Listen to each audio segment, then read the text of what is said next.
Hi, I'm Eve Exotic and welcome to my tropical world. Today I want to talk to you about growing one of my very favorite tropical plants, the plant that got me into tropical gardening in the very first place, and that is the giant Colocasia plant. So this is the plant in foliage form, and this is the plant in bulb form, and that's what we're going to be planting today, are Colocasia bulbs. So when you buy Colocasia bulbs at your garden center or online, I buy mine at Home Depot because I always have the best luck with them.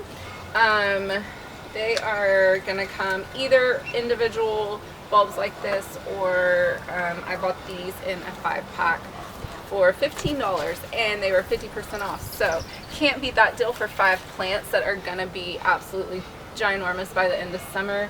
So I'm going to drop a picture in of what they looked like at the end of summer last year so you can see.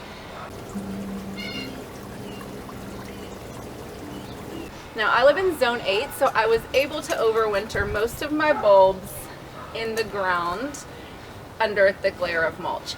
So at the end of fall, what I did was I just cut them back at the stem, cut all the dead leaves off because after the first frost they were gone anyway.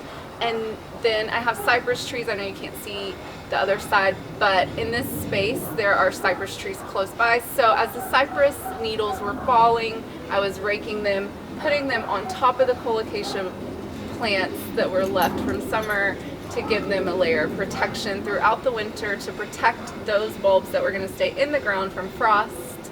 But as long as you're in zone 8 or above, you really are going to be fine with the frost protection as long as you provide them a little bit of mulch protection.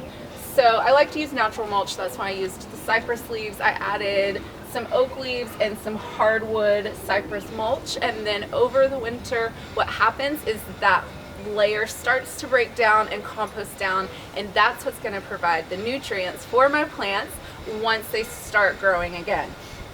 Now I have some spots here from last year where I had planted bulbs and something happened. They just didn't come up. Maybe they were eaten by pests, maybe they rotted out. So I wanted to put a few more just to fill in this space.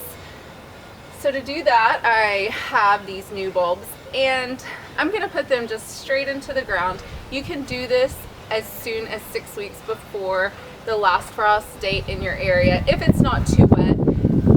Otherwise, if you have a lot of snow and stuff, they could rot out. So I would wait until after the last frost because once they start growing, they grow pretty quickly and they're going to catch up. But if you want to get them started early, you can always put them in an appropriate sized pot, a little bit bigger than the bulb. Put some good quality potting soil. My favorite is just the yellow bag of Miracle-Gro on top. Keep them lightly watered, don't overwater because they can also rot, and they will maybe start to wake up a little bit earlier, but ultimately these plants are going to be dormant in the winter and they're going to start to come alive when all of the conditions are right, including the light conditions. Once the days start getting longer, the bulbs start to realize, hey, it's time to wake up, let's come out to play. So even if you do start them in a pot earlier, it might just be sitting there and leave more time and potential for something to go wrong. So best bet, I would say wait until it starts to warm up in your area and you're pretty sure that you're going to be frost free. Then you can get your bulbs started straight into the ground, because once the temperatures start to warm up, the bulbs are going to wake up and they are going to take off, and before you know it, you're going to have gigantic beautiful foliage in your garden. To show how we're going to plant, always remember nipple side up on the Colocasia bulbs. I mean, how else are you going to remember? Now sometimes you'll buy them and if they're still dormant they won't have this, but it's still pretty easy to tell on top. I don't know if you can see in focus up close, but they have some other little bumps on them that may turn into other sprouts after I plant them. And that's here, this is a good example. So you might see something like that on top, or even just a tiny little circle, but you'll have some kind of clue of this is the top, this is the bottom. And if you have absolutely no clue, plant your bulbs sideways and they will start to find the light out of the top, and the roots will grow from the bottom out the side as well. So I plant my bulbs not very deep, just to where this tip is underneath the topsoil. Elephant ears prefer a shady spot. They prefer heavy soil, clay soil. If you have sandy soil, I'm not sure how successful they'll be because they like soil that is going to retain the moisture for longer. So I have mine facing north and they're next to my house.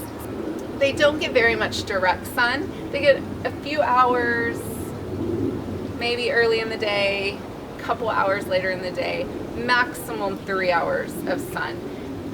Mostly shade. Even when it's sunny, it's not full-on glaring sun. So these are also going to need a ton of water. Once you start seeing active growth, start watering your elephant ear bulbs like crazy.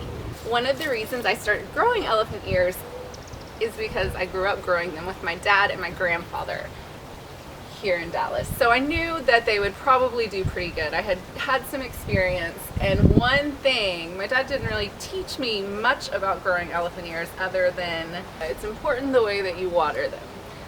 So I prefer to not have anything on the end of my hose because I like the water from the hose to just freely flow, and I always hand water my elephant ears even though I have an irrigation system, and I do use it to water in the summer on extremely hot days to keep the grass alive. Most of the water that these receive is direct from the hose by hand. Now I don't stand here and hold the hose because that would take forever because I have a very large amount of these plants, but I water them at least once a day in the summer when the temperatures are hot. I come out and I water them first thing in the morning to give them a good drink before it gets too hot. Now here in Dallas, we don't get a lot of rain in the summer. It's kind of sporadic, but it gets very, very hot. So the hottest days, sometimes I have to water them twice a day, which is fine. And it takes a while, so it's a commitment. But here is my trick for watering my elephant ear bulbs and what I think is the most important step to success. So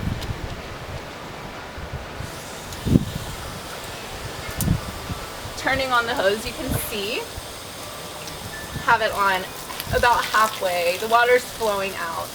So I'll set the hose at the base of the plants, or if I have a couple close together like these two, I can set the hose in between, and then I leave it. The water's soaking into the ground. I can see they're getting wet at the base, so I can leave that alone for a few minutes. Then I go, I walk, I feed my fish, walk around the garden, cut dead leaves, whatever I need to do. 2 minutes later, come back.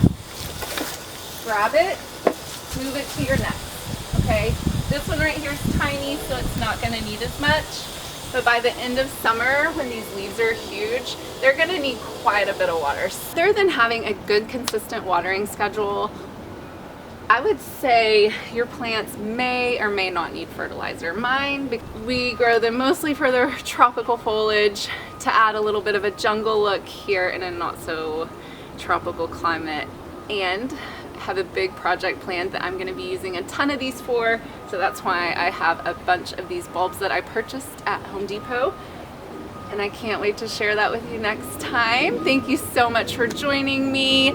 Best luck in your garden. Drop any questions or comments below and I will try to get back to you.